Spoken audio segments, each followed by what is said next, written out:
잠언 3장 11절에서 26절 말씀. 내 아들아, 여호와의 징계를 경히 여기지 말라. 그 꼬질함을 싫어하지 말라. 대저 여호와께서 그 사랑하시는 자를 징계하시기를 마치 아비가 그 기뻐하는 아들을 징계함같이 하시느니라.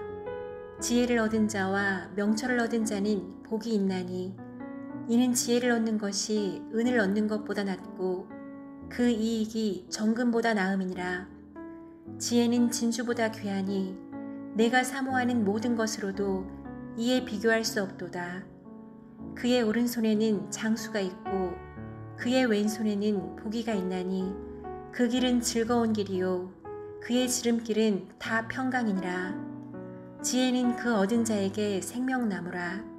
지혜를 가진 자는 복되도다. 여호와께서는 지혜로 땅에 터를 놓으셨으며 명철로 하늘을 견고히 세우셨고 그의 지식으로 깊은 바다를 갈라지게 하셨으며 공중에서 이슬이 내리게 하셨느니라. 내 아들아, 완전한 지혜와 근신을 지키고 이것들이 내 눈앞에서 떠나지 말게 하라. 그리하면 그것이 내 영혼의 생명이 되며 내 목에 장식이 되리니 내가 내 길을 평안히 행하겠고 내 발이 거치지 아니하겠으며 내가 누울 때에 두려워하지 아니하겠고 내가 누운즉 내 잠이 달리로다. 너는 갑작스러운 두려움도 악인에게 닥치는 멸망도 두려워하지 말라. 대저 여호와는 내가 의지할 이시니라. 내 발을 지켜 걸리지 않게 하시리라. 아멘. 함께 기도하겠습니다. 하나님, 우리를 하나의 자녀로 품어주시고 또 걸음걸음마다 인도하여 주심에 감사합니다. 하나님, 때로는 우리가 생각하고 우리가 원하지 않는 방법으로 주의 인도하심이 있다 할지라도 그 모든 걸음을 은혜로 사랑으로 걸어갈 수 있도록 우리와 함께하여 주시옵소서.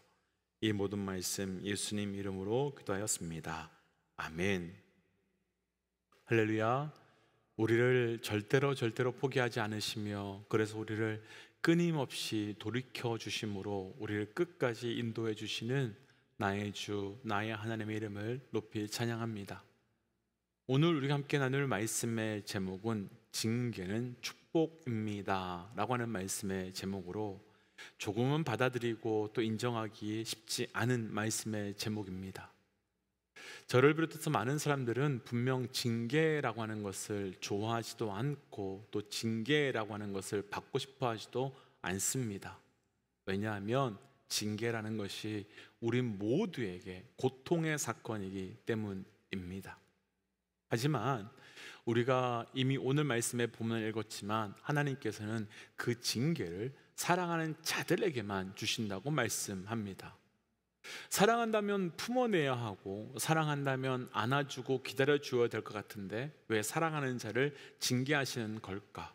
먼저 오늘 말씀의 전체 결론부터 나누면 오늘 말씀은 어제 말씀과 또 연결되어지고 이어지는 말씀으로 우리는 어제 말씀에서 축복이 조건적 행위를 했을 때 부어지는 것, 그렇게 우리가 나누었지요.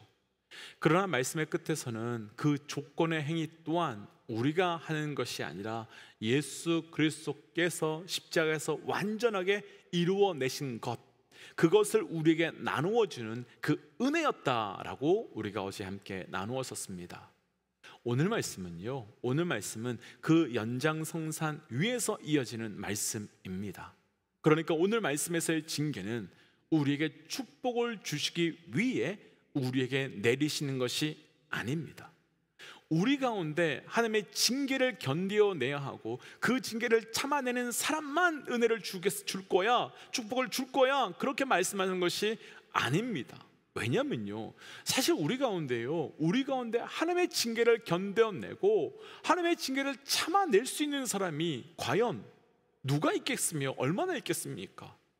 이 징계는 하나님께서 하나님 백성에게 축복하시기 위해 예수 그리스도의 징계를 통해 우리에게 주시는 징계로, 그래서 징계는 받지 않지만 징계의 축복은 우리에게 누리게 해 주시겠다라고는 축복의 말씀인 겁니다. 그러나 우리가 기억해야 될 것은 징계를 우리가 직접 받지 않지만, 아니, 예수 그리스도께서 이미 십자가에서 그 징계를 완성하셨지만 우리가 붙들고 기억해야 되는 것은 징계의 영적 의미, 그리고 징계 가운데 있는 영적 메시지는 분명하게 붙들고 기억해야 합니다. 오늘 말씀을 통해서 징계가 얼마나 큰 은혜인지, 그리고 징계를 통해 주시는 그 하나님의 메시지가 무엇인지 분별함으로 징계 가운데 무너지고 깨어지고 멈춰지는 것이 아니라 징계 가운데 주시는 깊은 축복의 은혜를 고백하며 또 그 메시지를 발견하여 가시는 은혜가 있으시기를 주의 이름으로 축복합니다.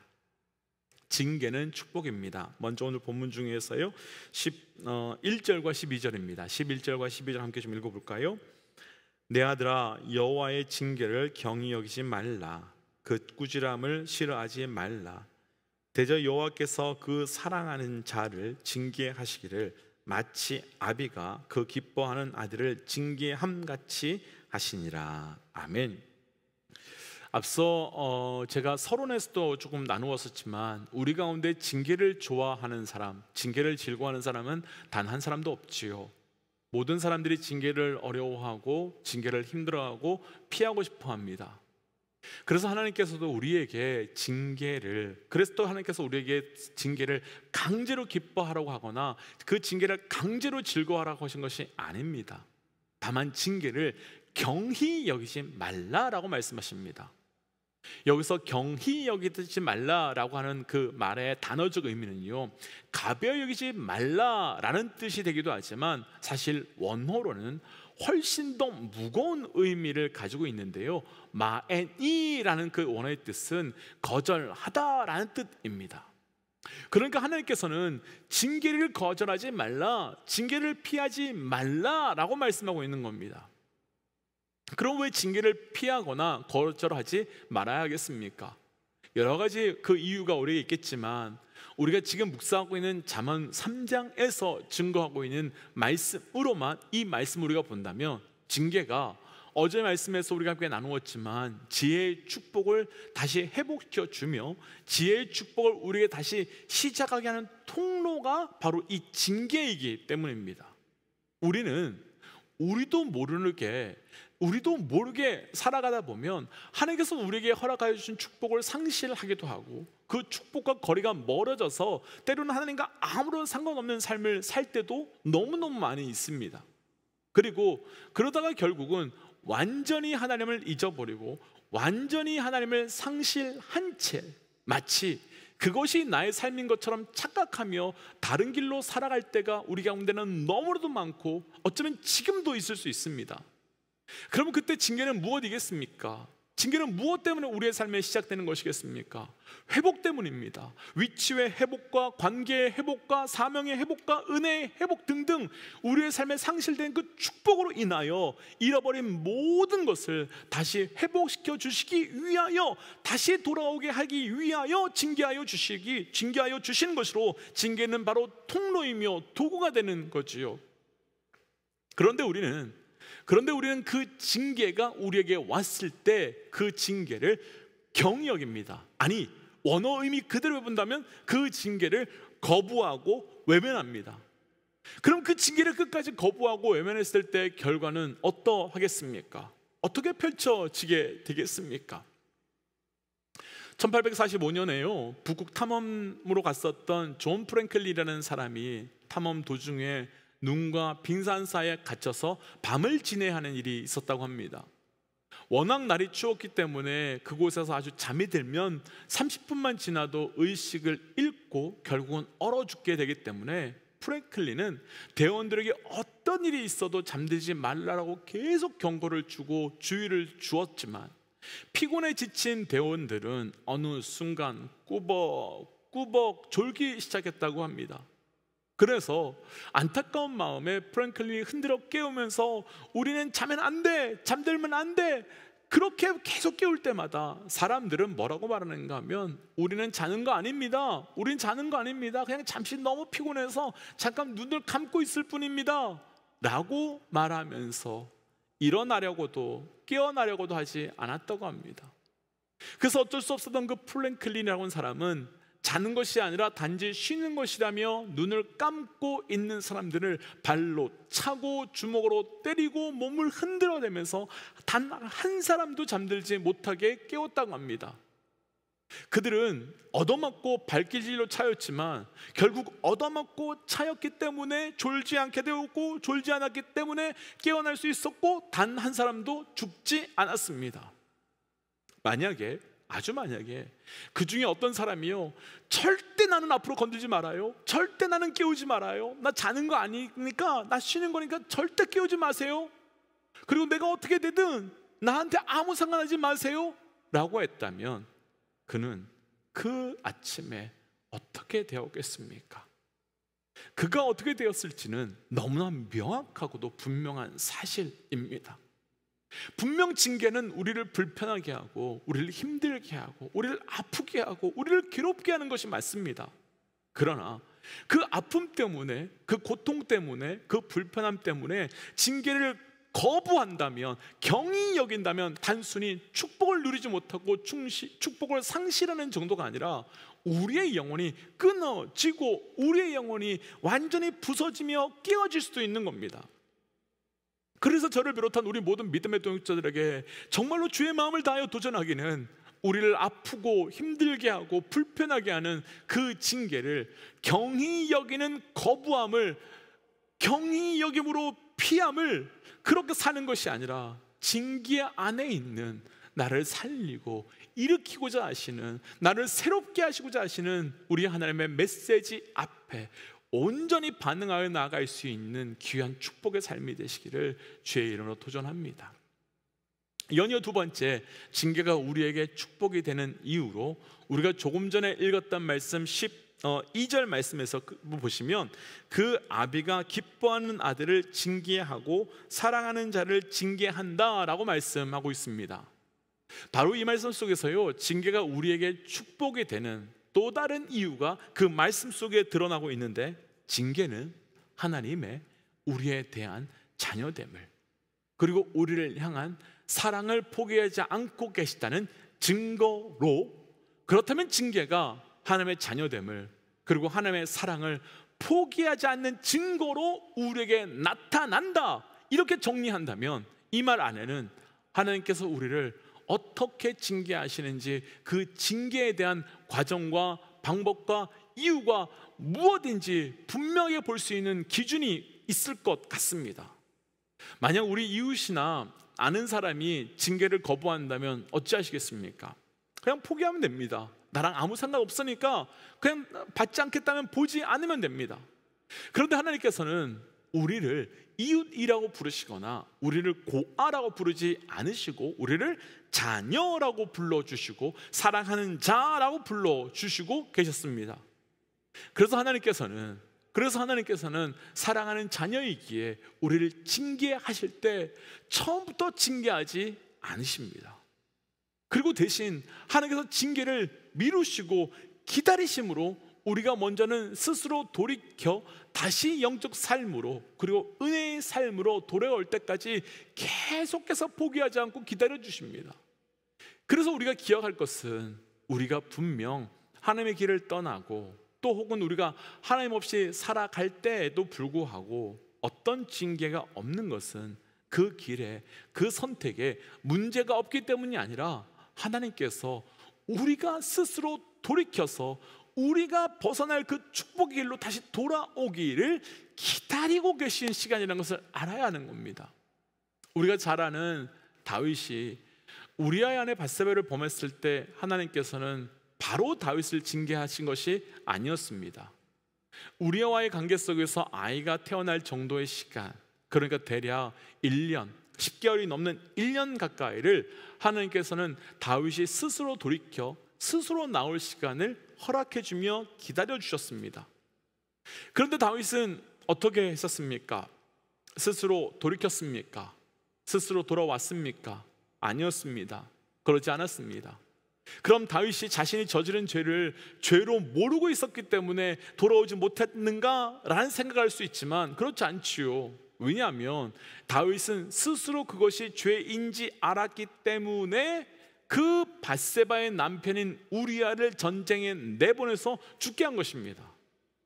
하지만 다윗은 결코 하나님의 사람으로서 저지를 수 없는 죄를 지었음에도 불구하고 돌이키지 못했고 나오지 못했고, 그때 하나님께서는 드디어 나단 선지자를 보내서 그의 삶이 벗어났음을, 그의 삶이 다시 돌아와야 함을 하나님께서 알고 계시다는 것을 깨닫게 하여 주셨습니다. 그리고 그 사건으로 인해 다윗은 그 죄에 대한 징계를 받음으로 그 삶에서는 아들에게서 쫓겨다니는 징계를 받았고, 자기의 백성들은 죽음의 징계를 당하게 됐었습니다. 그리고 그 징계 가운데 다윗은 하나님께 엎드림으로 하나님, 다시는 내게 성령을 거두어가지 마옵소서라고 통곡하며 간구합니다. 그럼 왜 하나님께서는 징계를 허락하셨겠습니까? 그 징계는 나를 포기하지 않았다는 증거이며, 또한 우리를 사랑하신다며 너는 나의 자녀라 라고 증거하는 증거로, 우리의 삶에서도 하나님께서는 동일하게 그 징계를 우리에게 사용하고 계시고 우리에게 증거로 보여주고 계시며, 그래서 그 징계를 통하여 무너지는 것이 아니라 그분의 사랑을 기억하라고 말씀하고 계신 겁니다. 사랑하는 믿음의 동역자 여러분, 우리가 우리 스스로 분명 징계받을 행위를 하고 있음을 알지만 그때 어떤 징계도 내리지 않는 것은 우리가 잘 살고 있기 때문이 아니라 하나님께서 기다려 주시고 계신 것을 기억하십시오. 그때 우리는 돌이켜야 하며 그때 우리는 다시 돌아가야 합니다. 그때를 잘 분별함으로 우리 삶 가운데서 인도하여 주신 은혜가 두려지기를 축복합니다. 그러시면서 오늘 말씀에서는 왜 징계를 하시는지 그 이유를 하나 더 설명해 주는데요, 13절 한번 내려가 보겠습니다. 13절 말씀입니다. 함께 읽지요. 13절입니다. 지혜를 얻은 자와 명철을 얻은 자는 복이 있나니. 아멘. 하나님께서 우리를 징계하시는 이유를 분명하게 설명하는데요, 지혜를 얻는 자는 복이 있기 때문이다 라고 합니다. 곧 징계를 통해서 지혜를 얻게 되고 그 지혜를 통해서 복을 얻게 된다라고 하시는 구조지요. 결국 징계는 우리에게 지혜의 축복을 다시 회복시켜 주시는 통로가 되는 거지요. 그래서 우리가 여기서 한 가지 분명히 구별하고 싶은 것이 한 가지 있습니다. 잠언 3장에서는요 계속해서 지혜가 우리에게 주시는 그 복에 대해서 설명하고 있습니다. 그리고 2장 초반부에서는 그 지혜가 예수 그리스도다라고 우리가 나누었습니다. 그렇다면 정리해 본다면요, 2장과 3장을 정리해 본다면 예수 그리스도가 바로 우리의 복을 주시는 분이 되는 거지요. 그럼 예수 그리스도께서 징계를 해서라도 우리에게 주시고자 하시는 그 복은 어떤 복이겠습니까? 우리가 그렇게도 원하는 성공과 명예 혹은 돈과 건강 이런 것일까요? 성경에서의 그 복은, 말씀에서 얘기하는 복은 히브리어로 바라크라고 합니다. 그런데 그 뜻은 하나님의 뜻대로 살아가도록 하나님께서 공급하여 주시는 모든 것, 다시요, 하나님의 뜻대로 살아가도록 하나님께서 공급하여 주시는 모든 것을 복이라고 말합니다. 결국 징계를 통해서라도 하나님께서 우리에게 주시고자 하시는 복은 우리의 창조의 목적 그대로, 창조의 뜻 그대로 우리가 하나님의 뜻대로 살아가며 하나님의 영광을 증거하는 그 복으로 살아가기 위함으로 하나님께서 우리에게 징계하시는 이유는 우리가 살아야 하는 하나님의 뜻을 이루어가며 또 성취해 나가는 그 길로 나아갈 수 있도록 하시기 위하여 허락하여 주시는 것입니다. 사랑하는 믿음의 동역자 여러분, 혹 지금 우리 가운데 어떤 징계의 상황에 있는 분들이 계시다면 다시 하늘의 복을 이 징계를 통하여 회복되어 가시기를, 그리고 그 회복된 하늘의 복을 누려감으로 우리의 삶에 하늘의 뜻이 성취되어서 그 징계로 인하여 상처와 아픔과 어둠이 남는 것이 아니라 감히 이루어낼 수 없는 내 삶에 하나님 뜻이 이루어지는 은혜가 고백되어 가시기를 주의 이름으로 축복합니다. 그래서 이 시간 주신 말씀을 따라서 우리가 함께 좀 이렇게 기도하고 싶습니다. 하나님, 내 삶의 징계를 허락하심으로 다시 은혜의 길로, 다시 복의 길로 나아가게 할 수 있는 것 감사합니다. 내 삶에 하나님의 복을 벗어났을 때, 하나님의 복과 끊어졌을 때 징계를 통하여 다시 그것을 회복하는 은혜를 허락하여 주옵소서라고 함께 시간 구하며 기도하겠습니다. 함께 기도할까요? 하나님, 오늘 주시는 말씀을 기도하며 나갑니다. 저희의 삶 가운데 살면서 징계를 주시는 그 은혜를 누려갑니다. 우리에게 살아가는 주님의 징계를 주시는 수련할 때마다 하나님께서 말씀하시고 가시는 그 은혜가 우리 가운데 온전히 고백되어 나갈 수 있도록 인도하여 주시옵소서. 하나님께서 우리에게 허락하신 징계는 은혜이며 축복임을 고백합니다. 우리를 사랑하시기에 또 우리를 하나님의 자녀 삼으셨기에 허락하시는 그 구별된 징계의 은혜가 하나님 우리 삶과도 온전히 고백되게 하여 주셔서 하나님이 나를 때린다, 하나님께서 나를 어렵게 하신다가 아니라 하나님께서 나를 살리시고 이루어내시는 징계의 고백의 은혜가 우리 가운데 가득할 수 있도록 인도하여 주시옵소서. 이 모든 말씀 예수님 이름으로 기도하였습니다. 아멘. 사랑하는 믿음의 여러분, 하나님께서 우리가 허락하신 그 징계는 하나님의 살아계심의 증거일 뿐만 아니라 우리를 하나님의 자녀, 사랑하는 자녀로 품어주심의 은혜의 증거입니다. 그래서 혹시 우리 가운데 하나님의 징계 속에 들어갈 때 온전한 영적 반응이 있으시기를 주의 이름으로 축복합니다. 함께 선포하고 또 삶의 자리로, 기도의 자리로 들어가지요. 함께 선포하겠습니다. 하나님은 살아계십니다. 아멘. 승리하십시오. 함께 기도하겠습니다.